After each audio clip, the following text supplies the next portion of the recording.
If you're a new startup that's more digital orientated, you don't necessarily want to go into managing your own servers, managing your own networks, managing your own firewalls. We did a phishing exercise for an organization. We targeted 400 users. Within 15 minutes, we had 44 sets of username and credentials, including from senior management. I want to ask you why you decided to move forward with us. Culturally, we seem very aligned. You know, any challenge we threw at you guys, you did tick the boxes. That gives me fuel to move forward. You know, when you try to connect popular apps, sign in with Google, sign in with Microsoft, what you don't know is you could potentially be giving access to an attacker through consent, yes. You don't quite know what consent you're actually giving, and it looks very legitimate. We're focusing on a quality business rather than just one product. And we saw that how we can deliver the main message of our culture to our clients and partners was to invite them to Georgia. Hello, ladies and gentlemen. This is Entrepreneur's Diary, together with Valerian Gegidze and Graeme Huddy. Man, thank you very much for coming to Georgia, taking this long journey from Johannesburg to Cape Town to Dubai and to Tbilisi. It took how many hours? It was over 24 hours of travel. Okay. I thought it was shorter, honestly, like maybe 10 to 12 hours, but it's like 24. I appreciate it. Thanks for being here. Let's tell to our listeners who is Graeme Huddy. Perfect. Thank you. Hi, everyone. I'm Graeme Huddy. I'm the director of Mobius Binary. We're a specialist penetration testing and cyber threat intelligence business. We're a member of the Mobius Group. The Mobius Group was founded in Cape Town in 2012 and has expanded to Mobius Consulting South Africa, Mobius Consulting Mauritius, Mobius Consulting United Kingdom, as well as Mobius Binary. Mobius Binary was always part of our consulting services, but from January of 2021, we split it out as a separate business just because the unique nature of what we do and the unique culture that penetration testers like to work in. And, you know, part of that journey and part of that was the reason why we ended up meeting you guys and especially, you know, to find penetration testers in their culture. In terms of what we do, penetration testing, cyber threat intelligence, our clients are based at the moment still a majority South African, but we do quite a bit of work for organizations in Mauritius, and we have some clients in the UK, we've got some clients in America, or the USA, and we've probably done projects for clients in over 16 countries in the last 2 years, doing a lot of work in Kenya at the moment as well. So you're very diverse. Any client that has a digital boundary, so digital network, web application, mobile application, APIs, is a client that we work with. In terms of the kind of profile of our normal clients, they can be from banks. I think we've serviced about 7 banks in Southern Africa over the last 2 years. Large financial services, large retailers, and mining, oil and gas. We don't really, because every type of organization has digital boundaries, it doesn't really matter from our perspective, but we do have experience across diverse industries. Okay. Well, yeah, I think you're in the industry for quite a long time, right? And you're pretty committed to cybersecurity. What would you say, what is the future of cybersecurity? Because as the time passes by, more and more companies are transforming into digital, and they're getting into the challenges of how to secure the data of the clients, of the vendors, like any data. So what do you think, what's going to happen, and where's the opportunity for you as a cybersecurity company to grow? Like which countries, which markets? Well, I mean, it's a very fast-moving industry and its specialization. Things have changed significantly over the last few years. So it was historically always about securing the perimeter. Nowadays, there's actually more than one elements of your digital boundaries, as we call it, that you need to secure. Securing the person or the human is always going to be one of your main avenues. So user awareness training, ensuring that each individual that touches any of your digital assets is aware of their responsibilities and security. So that's probably your first line of defense in that space. With cyber threat intelligence that we've especially been doing a lot of work in this year, it's about maybe taking the attack to the attackers. So instead of defending, it's actually going out there and identifying what attackers know about you, how are they going to try and attack you based on information at their disposal, and starting to shut them down from that space. So that's quite exciting. And then, of course, the buzzwords of the moment, AI is coming in. Again, I'm still a little bit on the fence in terms of where AI goes for security. AI is definitely going to be able to do all the things that are kind of run-of-the-mill business as usual. I certainly agree with that. But the beauty of a penetration tester and what we specialize in is the ability to think outside the box, or think in ways that are not how systems were designed. And that's how penetration testers work. They're always saying, okay, they're always challenging the assumptions on, okay, step A, step 1, step 2, step 3, step 4. They'll come in and say, what if I do step 4 first? And how does it, how does the system react? And that, I still think AI is, they're going to be able to try all the permutations, but they're going to struggle a bit. In terms of really 5 to 10 years out, a lot of the talk is around quantum computing, and the power that is going to be unleashed with that. That will start taking encryption controls and those sort of things to new challenges, new areas. So, something that was previously uncrackable might now become quite standard and quick. But that's still a lot of technical advancements to go in that space, and I'm certainly not an expert in that. Well, based on the experience you have, I think it will be very useful in the future, and the market will definitely grow for you and for everybody in cybersecurity. I do have a question. So when we talk about hacking and this attacks, most of the people think about people, the gangs that are attacking the banks, and mostly it's quite easily done, right? Like sending out emails with a link, and then penetrating the system from different angle. Can you share one of the most common cases how people, like easy ones, how they penetrate the systems and just crack it? Like, Jeez, I've got quite a few examples, but I mean, you're talking about the sending the link. I mean, we did a phishing exercise for an organization. We targeted 400 users. So a phishing email sent to 400 users, and then within 15 minutes, we had 44 sets of username and credentials, including from senior management. So, that's traditional phishing, attacking the human is always going to be the weak point. And that was just, the kind of old school, hey, click here, sign in, we'll give you a voucher or a prize, 15 minutes and you're done. Those, but there's more complex, large organizations generally are able to defend against that sort of stuff with user awareness and filtering those emails before they hit. More complex attacks now are called consent phishing, where when you try to connect popular apps and they pop up with either Microsoft or Google, sign in with Google, sign in with Microsoft. What you don't know is if that is a malicious link, you could potentially be giving access to an attacker through consent, yes, and then you say, like, give access to my contacts, give access to my diary, you don't quite know what consent you're actually giving, and it looks very legitimate. So there's various degrees in how it works, and that's sort of where we're going. So it's crazy. I mean, you have quite a good conversion rate out of 400, like 45. What is the subject line? Maybe we can use it in our sales. No, that one was what we would do before is we actually went into investigate the organization. We looked at their social media. We saw specific campaigns they were running at the time, and then we launched our attack based on that. So we used their marketing material, their imagery, their language. So it looked very legitimate. I mean, that's just one story. Years ago, I did another one when when iPads were the latest rage.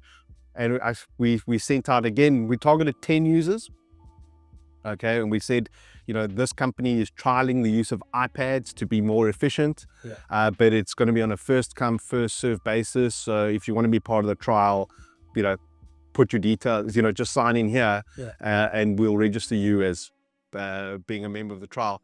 Sent that to 10 people. We got 20 responses. because and what happened is we sent it to 10 executives, but their personal assistants saw that, signed it, and then sent it to their friends who were also personal assistants who also signed up. And in fact, in that particular instance, one of the executives 2 or 3 weeks later went to the CIO and was like, "Where's my iPad? I signed up for this thing. When am I getting it?" And meanwhile, they'd fallen prey to a phishing exercise. So the human is always going to have its weakness, and if it looks too good to be true, it is too good to be true. Yeah, well, that's crazy. Said in a way and funny, unless you are being hacked.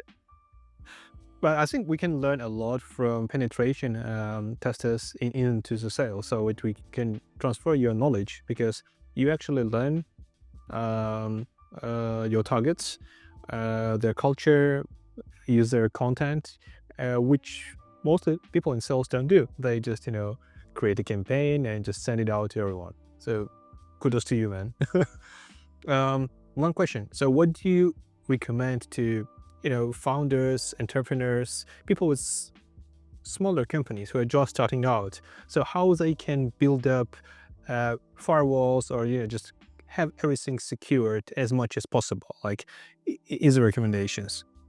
Yeah, that is an interesting one. So it really does depend on what your business specializes in. I certainly think if you're a new startup that's more digital orientated, you don't necessarily want to go into managing your own servers, managing your own networks, managing your own firewalls. I would go more online, use Azure, use Office 365, use all those other systems that have, Microsoft, Google, they're experts in that space. You're not going to be able to hire an individual for your small organization that's going to be on that level. So in fact, one of the almost the more frustrating type of clients for us to target are the ones where all of their systems are online. So they're sort of virtual, and then their office is almost like a coffee shop. It's really just a wireless access point connected to the internet. There's no on-premise systems. There's very little on-premise traffic for us to sniff for. So those are actually the harder companies to try and penetrate from a traditional penetration testing. When I say traditional, is break the perimeter, because the perimeter doesn't really exist. Okay. It's not, the old castle with the moat around it, and if you can get in, the castle buildings are all over in the cloud, and it's more the identity. So then that's probably my advice for a startup. If you're not an expert in IT and you don't need to have on-premise servers or systems, then as much as possible try and outsource. I would go with reputable, organizations. Look for the ISO 27001 certification. Look for ISAE 3402 SOC 2 reports. Look for those sort of that sort of credibility that shows that the supplier is cares about security and they're transparent about their security. Okay, yeah, makes sense. Is there any specific app or solution in digital that you would or wouldn't recommend? No, not specific. For someone in IT, I'm actually very non-technical. I'm not a techie. I don't play with stuff. I run iPhones, but I've used Android before. I'm not really an evangelist in any space, I think. So I certainly would, if you're a small organization, I certainly would make sure that I keep on touch of open source intelligence sites, Census, Shodan, Dhashed. So that's Census, Shodan is what about my organization's infrastructure is out there. They're free. It's like Google for IT infrastructure, and a Dhashed or an Intel X is what credentials or information about my organization has been leaked onto the internet. I would keep on touch of those things, on top of those things. But other than that, if you're a Google shop, be Google. If you're Azure, be Azure. If you're AWS, be able. They all have their pros and cons. So I don't have a specific technology preference. Okay, got it. And may I ask how you ended up here in this industry? Like, what was happening before in your life?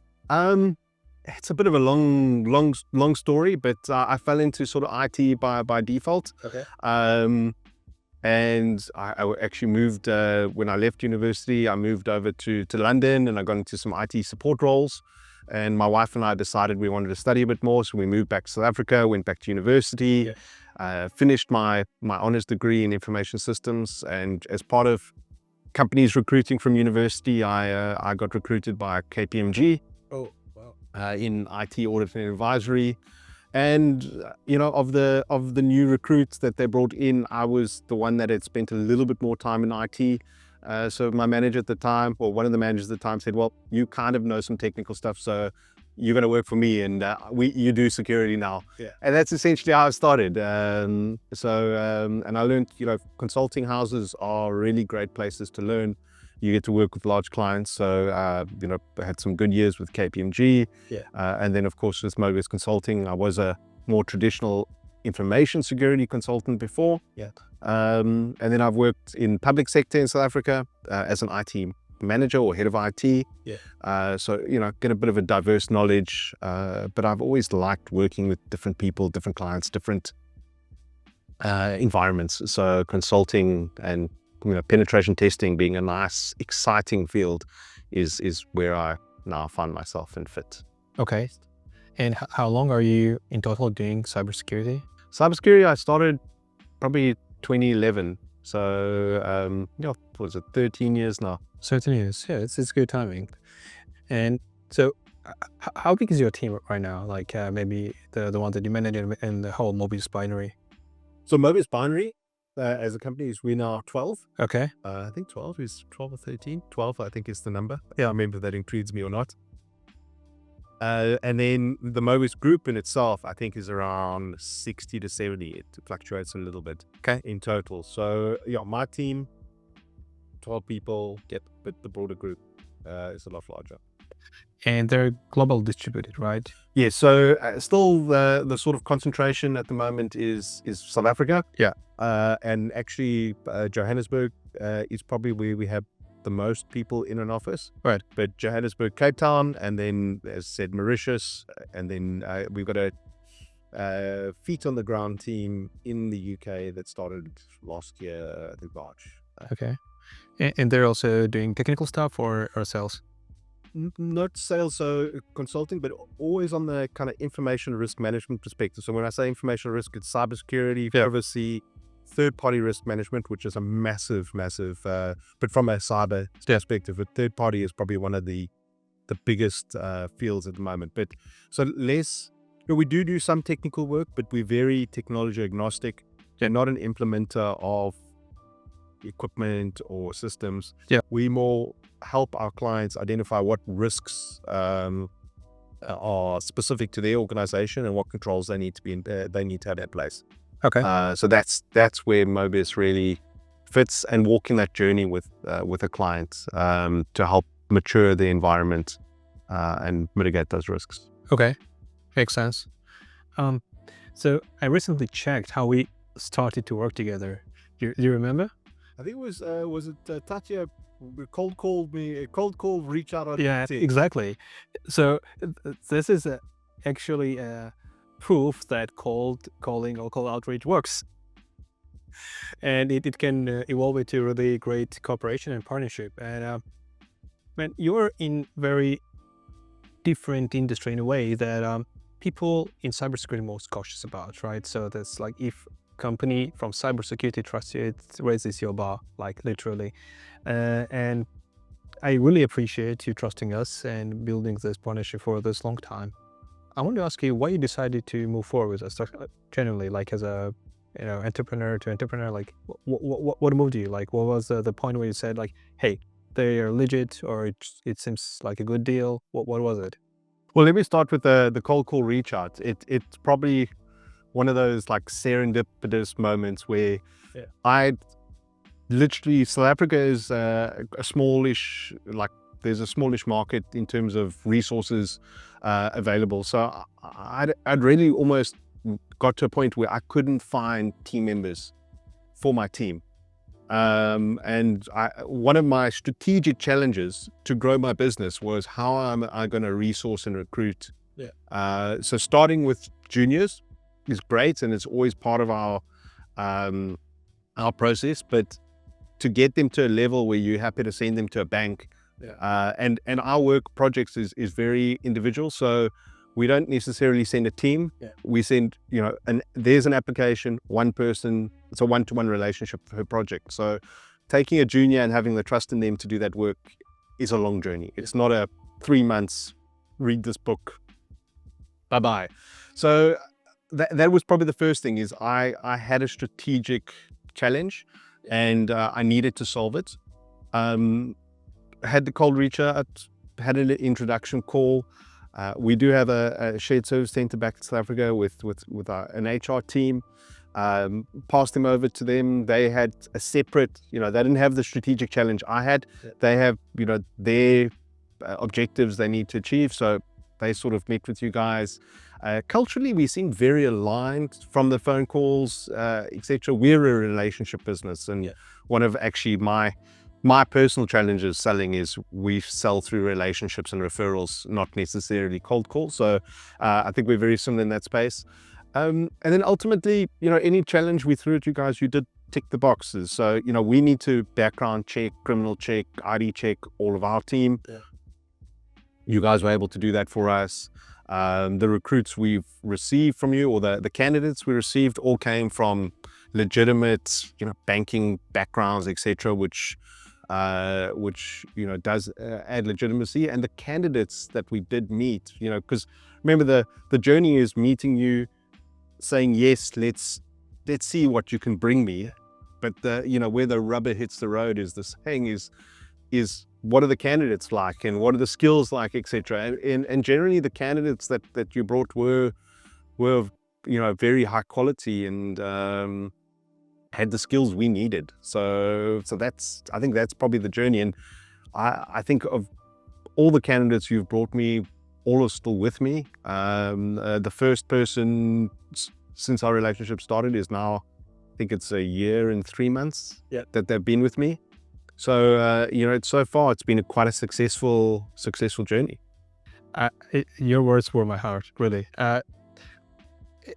I see that you're talking really honestly and giving like a proper feedback, and that gives me fuel to move forward, because it's business, it's human to human business, and when you give a promise to a person, you need to keep it up, right? And this kind of cases help us to grow, build the trust. I think kudos goes to our recruitment team, because yes, I'm the guy who sells, but I can sell well because we have a good team that takes care of the clients. And once again, thanks for the trust, and I hope that this will grow more into the future partnerships. After you've seen Georgia, try Georgian wine, after we try South African wine, so it's gonna be more. So what do you expect from this trip? I think new experiences for me. So this is definitely a part of the world I've never been to. So I'm just really excited to experience some of that. I think I'll come back to Georgia. What I've managed to do is double up. So I'm going to go over across to Azerbaijan after this. I'm going to actually meet my team from Gegidze in person. So I'm quite excited for that element. It is hard running a remote team from a cultural perspective to help the team feel involved or included in your environment. So I think to be able to meet them in person is going to be something I think is really important. And I've got a little bit of swag to give them from the company and that sort of thing, just because I am quite conscious of that sort of external component. But no, in Georgia specifically, I mean, when I got into the Bolt to come here, asked the taxi driver, do you speak English? And he said, not so much. But there was one question, do you watch rugby? And, as a South African, rugby is a very big in our culture, and Georgia's been coming up and coming country. And from the research I've done, the history and the different melting pot of cultures sounds very exciting. Of course, anytime a wine tasting is on offer, I'll definitely, I love that experience, especially the outdoors, being out in those environments is always so nice. So I really don't have many expectations other than just being open to new experiences. It's also from a business perspective, you are one of my strategic partners that I can see if my business is going to grow, I'm going to need to lean on you. Yeah. So, it's been a year and a bit of a good relationship foundation. Let me come over and solidify that and make sure that, if I suddenly have a client take on that needs me to have 5 more team members, I can pick up a phone call and say, I need people today. Man, I love it. Honestly, thank you for this trust, for willingness to come and taking this 24-hour journey and then back. It's a lot. I think this journey and this trip was originally planned for one specific reason, to have a bonding. So when we talked together with my co-founder Zura, it was like we always go and visit our clients and bring Georgian wine and all this stuff. It's a great gesture, and thank you for bringing South African wine.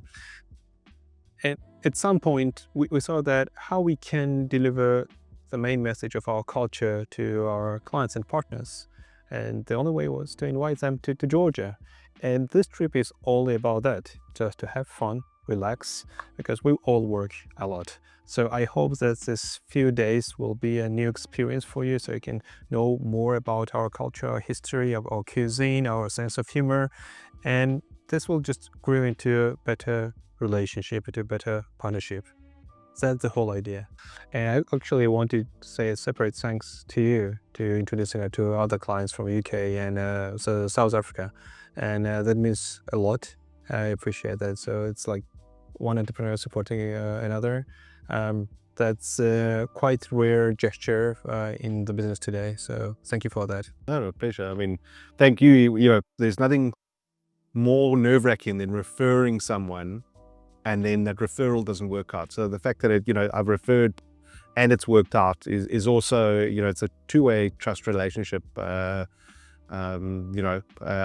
trust me to refer decent potential new clients, and at the same time, I trust you to fulfill their needs so yeah, it seems to be working out so far.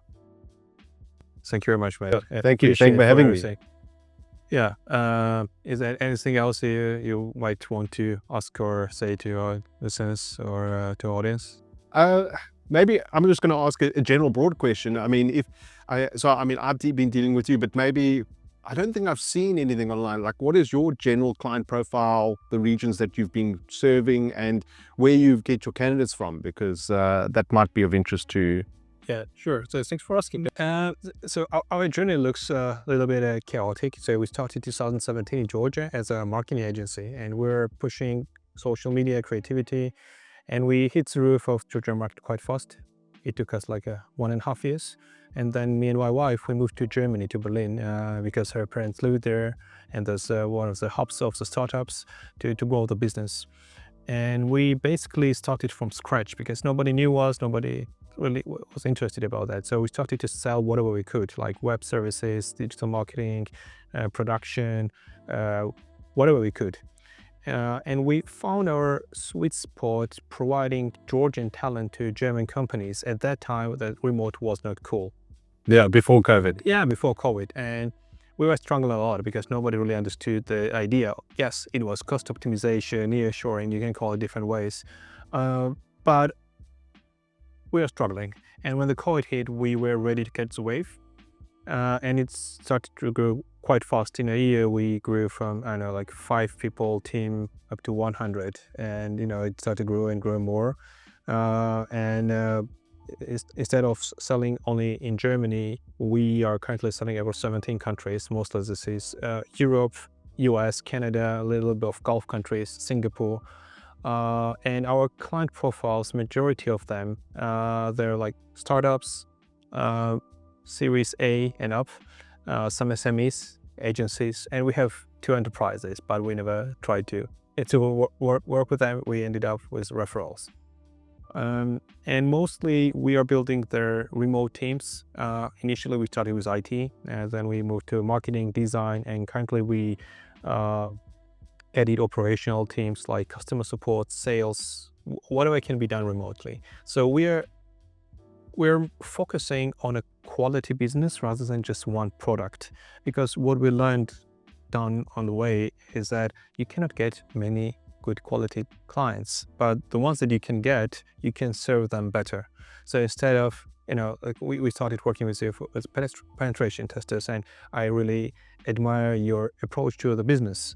And I want to serve you better and provide you with more resources. So instead, you working with us only for penetration testers, let's say if you'll need a customer support team or a sales team, whatever can be done remotely, we'd be more happy to support you with that rather than just chase all other opportunities.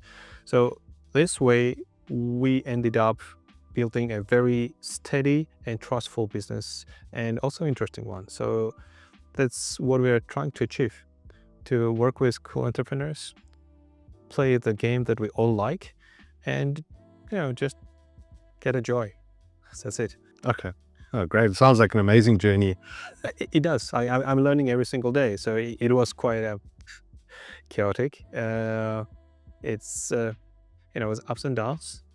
Sometimes you just want to burn everything to the ashes, but then you just realize that you need to find good people who you spend your time with every single day, good clients who like you and who you like and who like you back, and keeping this equilibrium all the time. It's easy to say, hard to do, but that's where we're trying to. Oh, excellent. Thanks for asking. Yeah. So yeah, I guess that's it. Ladies and gentlemen, thank you for your time. This was Valerian Gegidze and Graeme Huddy. See you next time. Bye. Perfect. Thank you.